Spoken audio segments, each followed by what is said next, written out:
आज हामी आधा किलो मैदाको घरमै सजिलैसँग डोनट बनाउन सिक्न जानेछौँ। जुन एउटा अन्डा र 1 गिलास दुध पनि मिसाएर बनाउन जाँदैछौँ। सर्वप्रथम अन्डा फुटाउँ, दुध पनि खन्याउँ।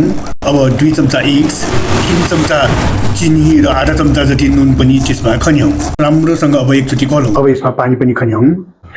यो घोललाई अब पिठोमा खन्याएर राम्रोसँग मुछौँ। यो अलि गिलो गिलो हुँदाखेरि त्यति राम्रो हुन्छ। अर्थात् आधा किलो मैदाको लागि हामीले करिब 200 ml जति पानीको प्रयोग गर्न सक्छौँ। जसको लागि यहाँ 100 ml दुध र 100 ml पानी गरेर 200 ml बनाएका छौँ। ल हेर्नुहोस्, हाम्रो पिठो मुस्न पनि सकिसकेको छ। अब यसमा अलिकति तेल खर्छौँ, जसले गर्दाखेरि यो भाँडोमा त्यति तास्न पाउँदैन। अब यसलाई गर्मीमा भए 1-1.5 घण्टा प्लास्टिकले छोपेर राख्नुपर्छ भने जाडोमा भए 3-4 घण्टासम्म पनि हामी राख्न सक्छौँ। हामीले 3 घण्टा जति राख्यौँ यो जाडो मौसम भएकोले। अब यसलाई फेरि एकचोटि अलिअलि पिठो राखेर मुछौँ। अब हामी डोनटको सेप बनाउनतर्फ जाउँ। यसको लागि हामीले घरमै भएको विभिन्न भाँडोहरू प्रयोग गर्न सक्छौँ, अर्थात् विभिन्न आकारहरू पनि लिन सक्छौँ। बोर्कोबाट ठुलो डोनट पनि बनाऊँ, त्यस्तै गरेर एउटा कटोराबाट पनि सानो डोनट बनाऊँ।